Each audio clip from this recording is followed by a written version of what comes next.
Olá, sejam bem-vindos ao canal Nobre Reino. Eu me chamo Danilo Nobre e se você ainda não conhece o nosso trabalho, se inscreva no canal, ative o sino das notificações, deixe seu like e compartilhe os nossos trabalhos, beleza? Bem, nessa sequência eu falarei sobre a aliança divina que foi feita com Adão, e suas consequências. Foi uma aliança repleta de fatos negativos, mas que no final tinha a promessa de Deus, tá certo? Então, sem mais delongas, fiquem com o trabalho. Deus abençoe a todos e um forte abraço. Até a próxima.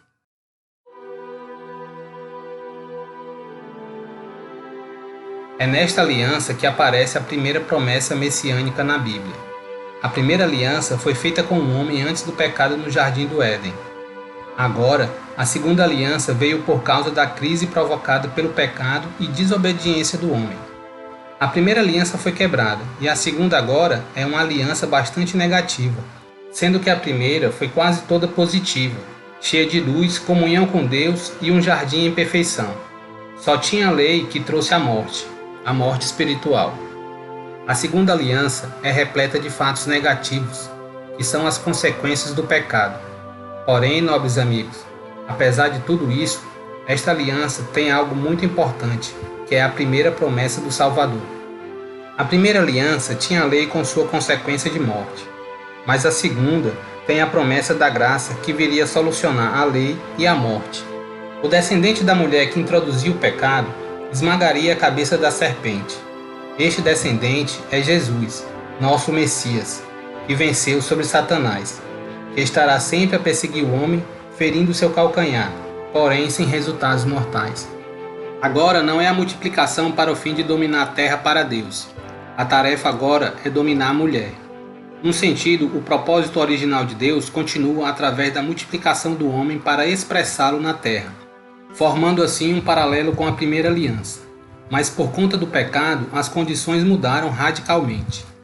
Ao invés de multiplicarem-se como o processo natural da vida, o homem e a mulher vão se multiplicar com dores, impedindo assim em grande parte de se dedicar a sujeitar o mundo, pois o homem terá de se ocupar primeiramente com o governo de seu próprio lar. Não existe o estado de inocência nessa segunda aliança, tendo o casal que usar roupas e ao mesmo tempo ter de conviver com o senso de vergonha. O alimento do homem eram ervas e frutas, agora seria pão. Vemos aqui uma progressiva queda do homem ao que se refere à sua alimentação. Pelo fato do pão ser menos natural, exigia maior esforço humano. Notem, nobres amigos, que não podemos desfazer os efeitos do pecado, pois são todos consequências da aliança que Deus fez com o homem, e serão desfeitos no dia de nossa redenção completa. Não só foi mudado o tipo de alimentação, mas também sua forma de consegui-lo. Antes era só apanhar a fruta, agora teria que trabalhar com seu suor e fadiga. Por terem comido o fruto proibido, perderam o direito de comer da árvore da vida, que antes estava à sua disposição, pois seriam eternamente pecadores se comessem dela. Por isso, a proibição de Deus, fato comprovado que ele nem completa a frase no versículo 22 do capítulo 3 do livro de Gênesis, de tão terríveis que seriam as consequências, submetendo ao casal uma expulsão do jardim e colocando anjos na guarda da entrada. Este é o triste fim de uma aliança negativa. As consequências finais e drásticas do pecado, onde todos os itens são negativos, terminando com o afastamento do homem da presença de Deus. Seria uma aliança sem esperança, não fosse a promessa de um Salvador. Ressalto aqui, queridos nobres, que essa aliança trouxe as consequências do juízo de Deus sobre o homem, por ele ter quebrado a primeira aliança. Sendo assim, queridos nobres, a aliança adâmica determina a vida do homem decaído e marca condições que prevalecerão até a época do reino eterno. Quando Adão pecou, quebrando dessa forma a sua aliança com Deus, toda a raça humana mergulhou no pecado e na morte do pecado, significando que todos nós nascemos dotados da natureza decaída de Adão, e sem os preciosos dons do conhecimento, justiça e santidade, com os quais a natureza humana foi originalmente dotada.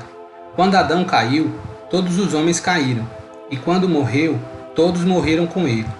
Ele pecou e todos sofrem, e vêm ao mundo com uma natureza corrompida. Deus não lançou sobre Adão a escuridão de seu julgamento quando este pecou no jardim.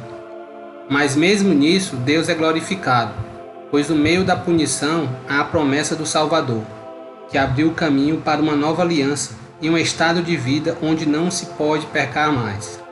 Portanto, no meio do pecado e fracasso do homem, Deus abre um caminho para um estado mais alto, que é aquele dado ao primeiro homem no estado de inocência no jardim do Éden. Pois Deus, o nosso eterno, ele nunca perde.